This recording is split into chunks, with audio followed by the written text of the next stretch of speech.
Hello students, how are you all? Welcome to commerce classes. तो आज हम physical features का पार्ट 2 करेंगे और इसमें हम मेनली जानेंगे कि इंडिया में जो लैंडस्केप है, लैंड मास है, यहाँ की ज़मीन जो है कैसी कैसी है। तो मैंने आपको वैसे ही बताया कि कहीं कहीं पे ज़मीन प्लेन है बिल्कुल, कहीं पे हिल्स और माउंटेन्स मिलेंगे, कहीं पे डेजर्ट, कहीं पे प्लेटू और कहीं पे आइलैंड्स मिलेंगे। तो यही सारे फिजिकल फीचर्स हैं।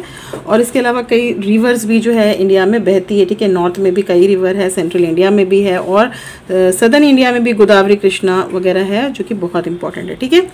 नाउ इंडिया के जो फिजिकल फीचर्स है, यानी कि यहाँ जो लैंड मास है, लैंडस्केप है, इसको जो है 5 कैटेगरीज में बांटा गया है, ठीक है। Northern mountains, northern plains, southern plateau, coastal plain and islands and western desert, ठीक है। अब ये होते क्या है, इसको हम बिल्कुल एक एक करके बहुत ही आराम से समझेंगे। तो सबसे पहले हम पढ़ेंगे नॉर्दर्न माउंटेन्स। देखिए नॉर्दर्न यानी कि नॉर्थ में माउंटेन्स है, इंडिया के नॉर्दर्न साइड में माउंटेन्स है, ठीक है। अब तो ये इंडिया का एक मैप है और ये नॉर्थ डायरेक्शन है, ठीक है, नॉर्दर्न। तो इसी तरफ है माउंटेन और हमें पता है वर्ल्ड के फेमस माउंटेन रेंज हिमालय जो है वो यहीं पर है। तो हिमालय की पूरी एक रेंज है इस तरह से, देखिए, ठीक है, रेंज है। हिमालय कोई एक माउंटेन नहीं है बल्कि रेंज है। रेंज मतलब सीरीज़ है, बहुत सारे पहाड़ियाँ हैं इस तरह से, बहुत सारे पहाड़ हैं और ये एक रेंज नहीं बल्कि 3 रेंज है। तो नॉर्दर्न साइड में ये हिमालयन रेंज है, इसीलिए इस फिजिकल फीचर को, यानी यहाँ पे जो ज़मीन है वो बहुत ऊंची ऊंची है, उठी हुई है, ठीक है। तो यहाँ पे इसीलिए इसको कहा गया है, क्योंकि ये नॉर्थ डायरेक्शन में है तो कहा गया है नॉर्दर्न माउंटेन्स, ठीक है। इसमें जो है आपको पता है जम्मू कश्मीर भी यहाँ पर है, उत्तराखंड भी है यहाँ पर, ठीक है। तो ये सब रीजन, हिमाचल प्रदेश भी है, तो ये सब रीजन में हिमालयन माउंटेन्स पाए जाते हैं। अब देखिए सेकंड है नॉर्दर्न प्लेन्स। अब नॉर्दर्न प्लेन्स आपको इंडिया में कहाँ मिलेगा? तो देखिए क्या होता है ना कि यहाँ पे ये, क्योंकि ये जितने हिमालयन माउंटेन्स है ये they are covered with snow, ये स्नो से कवर्ड रहते हैं, यानी कि बर्फ़ रहती है। और गर्मियों में जब बर्फ़ थोड़ी पिघलती है तो यहाँ से रिवर्स निकलती है और रिवर्स निकल के जो रिवर्स आती है वो अपने साथ मिट्टी, they bring sediments, rock particles, Sands, ठीक है, अपने साथ लाती है और इस एरिया में डिपॉजिट कर देती है। ये भी नॉर्थ कहलाएगा, नॉर्दर्न प्लेन्स। और यहाँ पे मिट्टी जमा कर देती है और ये the soil is becomes very fertile, और ये सॉइल बहुत फर्टाइल हो जाता है क्योंकि ये नॉर्थ डायरेक्शन में है और यहाँ पे फ्लैट ज़मीन है, ज़मीन जो है द लैंड इज़ फ्लैट। तो इसीलिए इस एरिया को क्या कहा जाता है? नॉर्दर्न प्लेन्स, ठीक है। तो ये क्योंकि नॉर्थ डायरेक्शन में हम देख रहे हैं और यहाँ पे जो ज़मीन है, ये पूरा जो रीजन है वो प्लेन है, it is plain, that's why it is categorized as northern plains, ठीक है। जैसे ये नॉर्थ की तरफ माउंटेन्स है तो इसको नॉर्दर्न माउंटेन्स कहा गया है, ये प्लेन है तो इसको कहा गया है नॉर्दर्न प्लेन्स, ठीक है। अब इसमें स्टेट की बात कर लेते हैं कि कौन कौन से स्टेट आते हैं। तो ऑफकोर्स यूपी, उत्तर प्रदेश आप जानते हैं, ठीक है, बिहार आप जानते हैं, बंगाल भी यहाँ तक फैला हुआ है, बंगाल भी है, वेस्ट बंगाल। तो इसीलिए यहाँ पे लैंड इतनी फर्टाइल है और यहाँ पे एग्रीकल्चर यानी खेती बहुत अच्छी होती है। तो हमने दोनों समझ लिए हैं, एक तो नॉर्थ की तरफ माउंटेन से ये हो गया और ये नॉर्थ की तरफ प्लेन से, ठीक है। अब आते हैं हमारे थर्ड कैटेगरी के, थर्ड जो हमारा कैटेगरी है ये है सदर्न प्लेटू। देखिए नाम है सदर्न और ये प्लेटू, ठीक है। सदर्न प्लेटू आपको कहाँ दिखने को मिलेगा ये हम बाद में समझेंगे, पहले जानेंगे कि प्लेटू का मतलब क्या होता है। देखिए प्लेटू किसको कहते हैं, ठीक है। अगर कोई ज़मीन ऐसे है, ठीक है, बिल्कुल प्लेन है और वो वहाँ से फिर थोड़ी सी उठ रही है, उठ के ऊपर जा रही है और फिर वापस नीचे आ रही है, ठीक है। और यहाँ पे ऊपर में इसकी पीक बन रही है, यानी कि कोन बन रहा है या नोक बन रही है, पीक बन रही है, इसकी चोटी बन रही है, तो it will be called as mountain. इसको माउंटेन कहेंगे, क्या कहेंगे? माउंटेन या हिल्स कहेंगे। अगर कोई लैंड जो है अपने सराउंडिंग से उठी हुई है काफ़ी ऊपर और उसमें एक पीक तैयार हो रही है, यानी उसका एक कोन शेप बन रहा है, तो इट इज़ कॉल्ड माउंटेन। और थोड़ा सा इससे डिफरेंट होता है प्लेटू। प्लेटू में भी क्या होता है, आसपास के एरिया से प्लेटू थोड़ा ऊपर ज़मीन उठी हुई रहती है, लैंडफॉर्म, और ये पीक नहीं बनाती है बल्कि ऊपर भी जाके ऐसे फ्लैट हो जाती है, फ्लैट होके वापस नीचे आ जाती है, ठीक है। तो इस तरह के शेप को, ये जो टेबल टाइप का स्ट्रक्चर बन रहा है, ठीक है, इसी को कहते हैं हम प्लेटू, ठीक है। तो माउंटेन और प्लेटू में बस इस पीक का ही फ़र्क है, ठीक है। ये भी अपने आसपास के एरिया से ये लैंड थोड़ा ऊपर उठा हुआ होता है, ठीक है, और फिर नीचे आता है, ठीक है। तो प्लेटू इसको हम कहते हैं।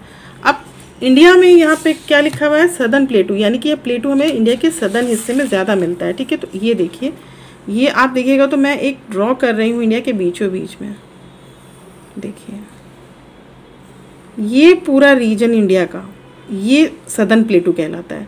आप देख रहे हैं थोड़ा साउथ में बीच से स्टार्ट किया हुआ है थोड़ा और नीचे की तरफ आया है, तो ये पूरा रीजन जो है इसमें यहाँ जो लैंडस्केप है वो प्लेटू फॉर्म में है, यानी कि थोड़ी उठी हुई है, फिर से फ्लैट हो रही है और फिर नीचे आ करके नीचे आ जाती है। तो क्योंकि ये सदर्न डायरेक्शन में है इसलिए हम कह सकते हैं, इसीलिए इसका नाम है सदर्न प्लेटू, ठीक है। तो इसमें अब कौन कौन से रीजन आ जाएंगे, तो आपको पता है महाराष्ट्र जहाँ हम रहते हैं, तो महाराष्ट्र का आधा रीजन यहाँ पे है और आधा प्लेटू में भी है, थोड़ा सा तमिलनाडु भी है, छत्तीसगढ़ भी है, बहुत सारे स्टेट है, मध्य प्रदेश भी है, ये प्लेटू रीजन में आता है। ठीक है, आगे बढ़ते हैं हम। आगे है कोस्टल प्लेन्स एंड आइलैंड्स। ठीक है, देखिए अब आप ध्यान से देखिए, यहाँ पे मैंने ये एरिया छोड़ दिया है। ठीक है, मैंने प्लेटू यहीं पे ट्रायंगल शेप में ड्रॉ किया है ना, और ये सब क्या है, ये एरिया छोड़ दिया है। ये वो एरियाज़ है जिसके बाद आपको यहाँ पे वाटर बॉडीज़ मिलती हैं। यहाँ अरेबियन सी मिलता है, यहाँ पे आपको बे ऑफ बंगाल, यहाँ पे Indian ocean.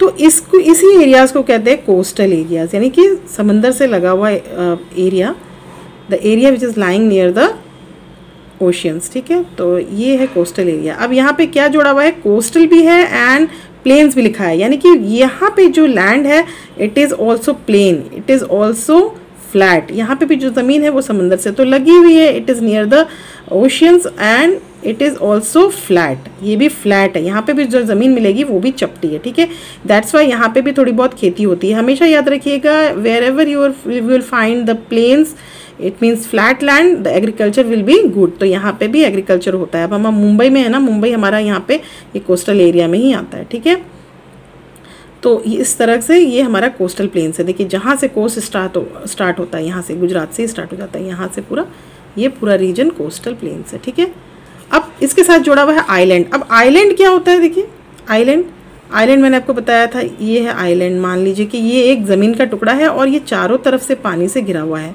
The land which is surrounded by water from all sides is called an island, इसको कहा जाता है आइलैंड। और अगर कोई लैंड सिर्फ 3 तरफ से पानी से सराउंड किया हुआ हो और इधर ज़मीन हो तो इसको कहा जाता है पेनिनसुला। तो आइलैंड मतलब ऐसी ज़मीन, ऐसा लैंड फॉर्म जिसके चारों तरफ पानी हो। तो इंडिया में भाई कहाँ पे है चारों तरफ पानी, यहाँ तो कहीं दिख नहीं रहा है। तो ये इंडिया के मेन लैंड में नहीं, बल्कि हम अगर यहाँ पे जाएंगे बे ऑफ बंगाल में, तो यहाँ हमें मिलता है छोटे छोटे ग्रुप ऑफ आइलैंड, जिसको कहते हैं हम अंडमान एंड निकोबार आइलैंड, आपने सुना होगा। उसी तरह हम अरेबियन सी में जाते हैं तो यहाँ भी छोटे छोटे ग्रुप ऑफ आइलैंड मिलते हैं, जिसको कहते हैं हम लक्षद्वीप। क्या कहते हैं, लक्षद्वीप आइलैंड। तो यहाँ हम क्या कहते हैं, अंडमान एंड निकोबार आइलैंड, निकोबार। तो यहाँ पे कोई एक आइलैंड नहीं है, it's a group of island. यहाँ पे कम से कम 300 आइलैंड है। उसी तरह से यहाँ भी बहुत सारे ग्रुप ऑफ आइलैंड्स हैं। इन सबको मिला के कहा जाता है अंडमान एंड निकोबार आइलैंड, और इसको कहा जाता है लक्षद्वीप आइलैंड। और जैसे हमारे पूरी इंडिया में अलग अलग स्टेट है और उनकी कैपिटल है, तो ये अंडमान एंड निकोबार की भी कैपिटल है, इसका पोर्ट ब्लेयर, और लक्षद्वीप की है कावारट्टी। ठीक है,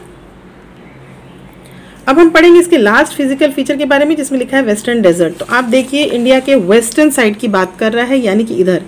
तो हमें पता है राजस्थान और थोड़ा बहुत गुजरात। ठीक है, ये पूरा जो एरिया है इट इज़ डेजर्ट एरिया।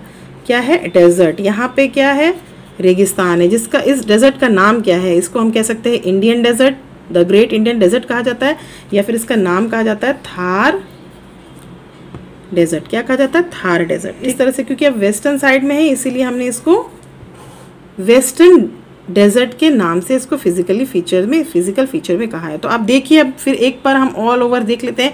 तो नॉर्थ साइड में हमको माउंटेन मिलता है, that's why we call it northern mountains. Then just below the northern mountains we find what, northern plains, because it is also in the northern area, but the land we find here is plain and it is very fertile and it is very good for agriculture. That's why we see the cultivation of rice very much in Uttar Pradesh, Bihar and West Bengal. चावल की खेती बहुत होती है.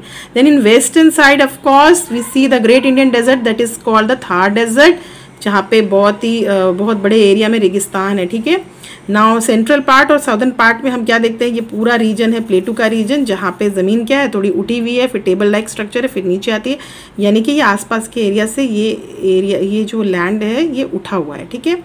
Now इसके just side में जो area छूट जाता है जो समंदर से लगता है, इसको कहते हैं हम कोस्टल एरियाज़. और यहाँ पे भी ये ज़मीन प्लेन है. और कोस्टल एरियाज़ के साथ ही हम इसमें आइलैंड्स को भी गिन लेते हैं. तो छोटे छोटे आइलैंड्स हैं, आइलैंड्स पानी से घिरे हुए. यहाँ पे अंडमान निकोबार आइलैंड्स है बे ऑफ बंगाल में, और अरेबियन सी में लक्षद्वीप आइलैंड्स है. तो इस तरह से हमने इसको पूरे फिजिकल फीचर्स को समझा है. ठीक है.